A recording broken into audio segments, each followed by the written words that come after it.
బీసీలను మభ్యపెట్టడానికి గులాబీ party mind game start చేసిందా? స్థానిక సంస్థల ఎన్నికల్లో బీసీలకు 42% రిజర్వేషన్లపై అందుకే వాయిస్ పెంచుతుందా?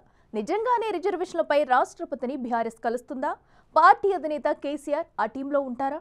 నిజంగా గులాబీ బాస్ ఢిల్లీ వెళితే బీసీల్లో బీఆర్ఎస్కు మైలేజ్ పెరిగే అవకాశం ఉందని, బీసీలు దగ్గరయ్యే ఛాన్స్ ఉందని పార్టీ శ్రేణులు అభిప్రాయపడుతున్నాయి. లేకుంటే స్థానిక సంస్థల ఎన్నికల్లోనూ నిరాశే ఎదురవుతుందంటున్నారు. ఇప్పటికే కాంగ్రెస్ కామారెడ్డి డిక్లరేషన్పై పట్టుపడతామని పార్టీ నేతలు ప్రకటించిన నేపథ్యంలో కేసీఆర్ యాక్షన్ ప్లాన్ ఎలా ఉండబోతుంది?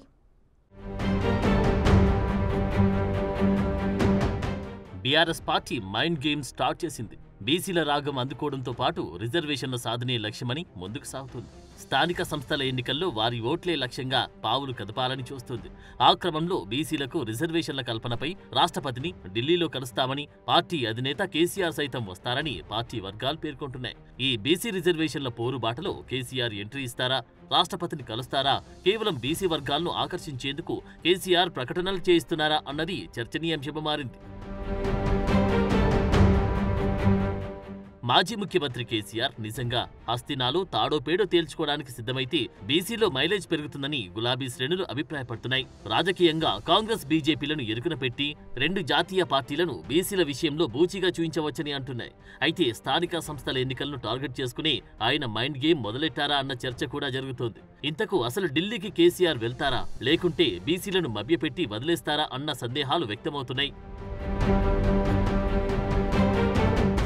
తెలంగాణ రాష్ట్రంలో ప్రస్తుతం బీసీలకు 42% రిజర్వేషన్ల ప్రక్రియ హాట్ టాపిక్ గా మారింది. అత్యధిక జనాభా ఉన్న బీసీ వర్గాల ప్రజల ఓట్లే లక్ష్యంగా రాజకీయ పార్టీలు ఇప్పటికీ తమ ప్రయత్నాలు ముమ్మరం చేశాయి. రాష్ట్రంలో సెప్టెంబర్ 30 లోపు స్థానిక సంస్థల ఎన్నికలను నిర్వహించాలని హైకోర్టు డెడ్ లైన్ విధించింది. ఈ నేపథ్యంలోనే కామారెడ్డి డిక్లరేషన్ ప్రకారం బీసీలకు 42% రిజర్వేషన్లు కల్పిస్తామని కాంగ్రెస్ ఎన్నికల ప్రచారంలో హామీ ఇచ్చింది.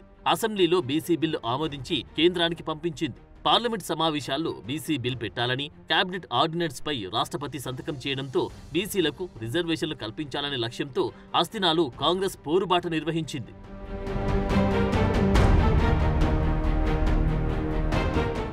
కాంగ్రెస్ తీరుపై గులాబీ పార్టీ మండిపడుతుంది. 20 నెలలుగా జాప్యం చేస్తూ ఇప్పుడు పోరుబాట చేయడమేంటని బీఆర్ఎస్ విమర్శలు ఎక్కుపెట్టింది. కేంద్రంలో అధికారంలో ఉన్న బీజేపీ కూడా బీసీలను పట్టించుకోవట్లేదని, ఆ క్రమంలో కాంగ్రెస్ బీజేపీ పార్టీలే టార్గెట్ గా కేసీఆర్తో యాక్షన్ ప్లాన్ చేశారని గులాబీ నేతలు పేర్కొంటున్నారు. బీసీ రిజర్వేషన్ల సాధనకై హస్తినాకు బీఆర్ఎస్ అధినేత కేసీఆర్తో పాటు ముఖ్య నేతలంతా పోరుబాట పట్టేందుకు సిద్ధమవుతున్నట్లు ప్రచారం ఊపందుకుంది. కామారెడ్డి బీసీ డిక్లరేషన్పై ప్రభుత్వాన్ని నిలదీసే ప్రయత్నాలను ఇప్పటికీ ముమ్మరం చేసింది. ఇప్పటికే కాంగ్రెస్ తెచ్చిన ఆర్డినెన్స్ ద్వారా కాకుండా చట్టబద్ధంగా రిజర్వేషన్ల సాధనకై ఇందిరా పార్క్ వద్ద బీసీ ధర్నా నిర్వహించింది. ఆ ధర్నాతో కాంగ్రెస్ పై ఒత్తిడి తీసుకురావడంలో సక్సెస్ అయ్యామని బీఆర్ఎస్ భావిస్తోంది. దీంతో రాబోయే స్థానిక సంస్థల ఎన్నికల్లో పార్టీ మద్దతుదారుల గెలిపే లక్ష్యంగా బీఆర్ఎస్ వ్యూహాత్మకంగా అడుగులు వేస్తోంది. రాష్ట్రంలో ప్రతిపక్ష పార్టీ అయిన బీఆర్ఎస్ బీసీ రిజర్వేషన్ల అంశాన్ని రాజకీయంగా తమకు అనుకూలంగా మార్చుకునే ప్రయత్నం ముమ్మరం చేస్తోంది. ఒకవైపు బీసీ రిజర్వేషన్ బిల్ ఆర్డినెన్స్లను మతకోణంలో ఫోకస్ చేస్తూ ముస్లింలకు బీసీ రిజర్వేషన్లు వాటా ఎందుకని బీజేపీ ప్రశ్నిస్తూ అడ్డుకునే ప్రయత్నం చేస్తుందని బీఆర్ఎస్ ఆరోపిస్తుంది. మరోవైపు కాంగ్రెస్ సైతం ఆర్డినెన్స్ పేరుతో ఢిల్లీలో డ్రామాలు చేస్తూ బీసీలను మోసం చేయిస్తుందని, దీంతో రెండు పార్టీల నిజ స్వరూపాన్ని బయటపెట్టాలని గులాబీ పార్టీ స్కెచ్ గీస్తున్నట్టున్నారు. బీజేపీ కాంగ్రెస్ పార్టీలే టార్గెట్ గా కేసీఆర్ ను హస్తినాకు తీసుకెళ్లాలనే లక్ష్యంతో బీఆర్ఎస్ నేతలున్నారు. ఫామ్ హౌస్ లో కేసీఆర్ తో ఈ మధ్య కాలంలో కేటీఆర్, హరీష్ తో పాటు బీసీ సీనియర్ నేతలు భేటీ అయి చేసిన విజ్ఞప్తికి ఆయన సానుకూలంగా స్పందించినట్టు సమాచారం. కేసీఆర్ తో కలిసి రాష్ట్రపతిని కలిస్తే పార్టీకి మైలేజ్ వస్తుందని, రాబోయే ఉప ఎన్నికలు, స్థానిక సంస్థల ఎన్నికల్లో బీసీ వర్గ ప్రజలకు పార్టీ మరింత దగ్గరయ్యే సువర్ణావకాశం ఉంటుందని పార్టీ నేతలు భావిస్తున్నారు. మెజార్టీ స్థానాలు గెలుచుకునే అవకాశముందని అభిప్రాయపడుతున్నారు. ఆ క్రమంలో కేసీఆర్ హస్తినా టూర్ ఇటు పార్టీలో అటు రాష్ట్ర వ్యాప్తంగా రాజకీయ వర్గాల్లో చర్చనీయాంశమైంది. మరోవైపు అసలు కేసీఆర్ హస్తినా టూర్కు వెళ్తారా లేదా అనేది కూడా చర్చకు దారితీసింది. రాష్ట్రంలో బీఆర్ఎస్ పార్టీ ఓటమి పాలైన దగ్గర నుంచి మాజీ ముఖ్యమంత్రి కేసీఆర్ హస్తినాకు వెళ్లలేదు. ఆఖరికి కుమార్తె ఎమ్మెల్సీ కవిత ఢిల్లీ లిక్కర్ స్కామ్లు తీహార్ జైల్లో నెలల తరబడి ఉన్నా పరామర్శించడానికి ఫ్లైట్ ఎక్కలేదు. ఢిల్లీ పెద్దలు ఎవరిని కలిసిన దాఖలాలు లేవు. ప్రజా సమస్యలపై ఉద్యమ బాట పట్టిన సందర్భాలు లేవు. కేవలం అసెంబ్లీ, పార్లమెంట్ ఎన్నికల సమయంలో ప్రచార సభల్లో పాల్గొన్న కేసీఆర్ ఆ తర్వాత వరంగల్ సభలో పాల్గొన్నారు. శాసనసభకు కూడా హాజరు కోసం వచ్చి వెళ్లిపోయారు. తన ఫామ్ హౌస్ లో పార్టీ నేతలతో భేటీలకే పరిమితమయ్యారు. ప్రభుత్వంపై పెద్దగా విమర్శలు గుప్పించిన దాఖలాలు, పోరాట బాట పట్టిన దాఖలాలు.